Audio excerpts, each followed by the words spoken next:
Hi everyone, my name is Dr. Sara Erdner. Thank you so much for letting me be your mental strength coach. This information is brought to you for Figure It Out Baseball.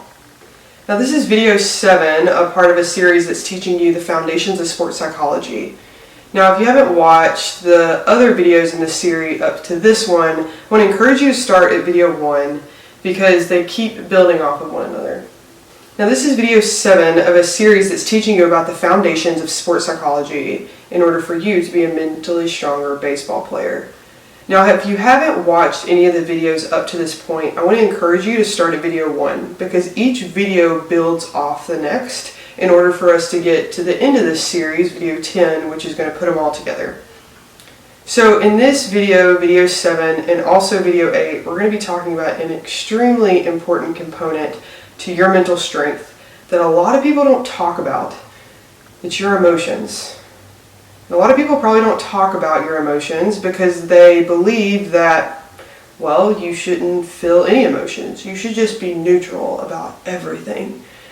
And while I do agree that having a neutral stance is really good, well, what do we do when we do feel a very intense emotion such as anger or anxiety?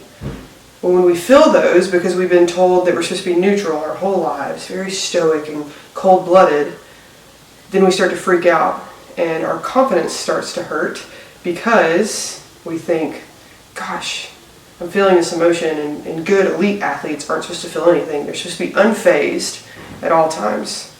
But I'm here to tell you the most elite professional athletes are those that understand their emotions and know that every emotion they feel is a perfect emotion, it's a right emotion in the moment, and they understand how to squeeze the most juice out of that emotion to fuel their performance instead of it hindering their performance.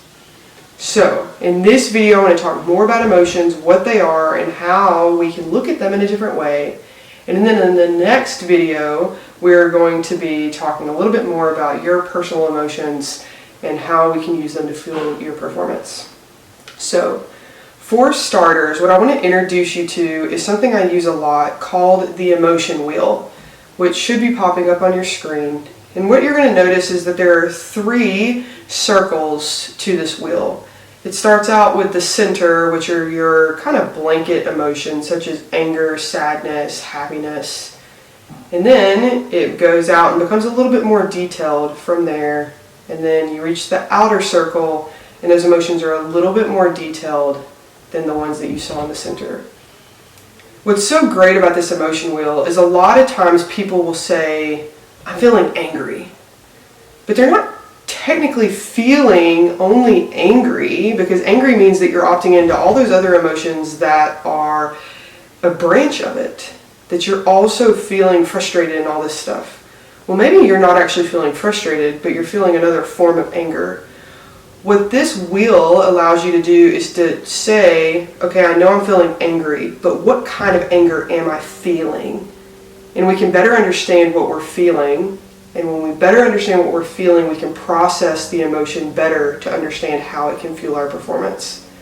So if you are ever feeling a certain type of way about anything, I want you to use this emotion wheel, which you can find online. You can Google emotion wheel, and this emotion wheel will pop up. And this is just a simple way that you are able to better understand what emotions you're feeling, because once you can identify something, you can better work through it and then have a better game plan for how you can use it to work for you instead of against you. Now what I want to do is introduce to you another way of looking at emotions. Like I said, emotion is great, and we actually want to feel emotion, and we want to get excited, and we want to feel all of these things because they can fuel our performance for the better. So I never want you to think that you shouldn't feel, or that if you do feel, it's actually bad that you're feeling bad, which means you're going to be hurting your performance. In reality, I want us to start looking at emotions on a continuum.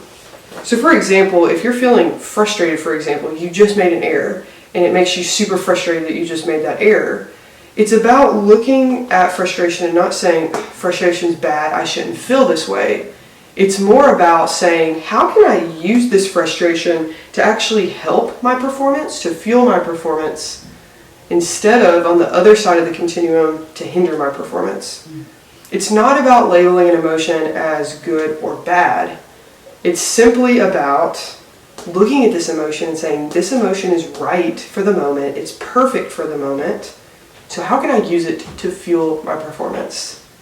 You can do this with any emotion that you feel. Maybe if we were to cross this out and put anxiety down or some type of sadness, you can do that as well. How can I use this emotion, whatever emotion it is, because this emotion is right and can fuel your performance if you give yourself the opportunity to think, how can I use this to fuel my performance? So for example, frustrated. To think about a way that it could help your performance. Maybe you just made an error and you are frustrated that you just made that error because you know that you're better than that. You know that you have the abilities to execute that task perfectly. So it's a rightful frustrated. I'm frustrated because I'm better than that. Let me show you in this next time I execute this task that I'm going to dominate it. Instead of what would hinder you is, I'm frustrated, I just made that error. I can't believe I did it. I'm such a horrible baseball player. What am I doing out here? What if coach gets mad at me? What if that snowball effect? Thinking of frustration in that way and beating yourself up for feeling frustrated and thinking that the feeling of frustration is actually bad for you, which then takes your thoughts down this rabbit hole, that's going to hinder you. But if we capture this emotion of frustration and think about ways it's going to help you, which is, I know I'm better than that. Watch me do my work. Watch me this next time. Boosting your confidence. Using this emotion to boost your confidence, knowing that you're going to crush it in this next task. That's how you can use emotions to fuel your performance. Now I want to invite you to watch video 8 of this series, which is going to go a little bit more in depth on your emotions and have you do a practical strategy to determine the different emotions you usually feel in baseball, and then going ahead and making a game plan for how we can make sure that they're helping your performance instead of hindering your performance. Again, my name is Dr. Sara Erdner. If you would like to know more about how I can customize a program for you, you can contact me at the information provided at the end of this video. Thank you so much for letting me be your mental strength coach. This information is brought to you from Figured Out Baseball.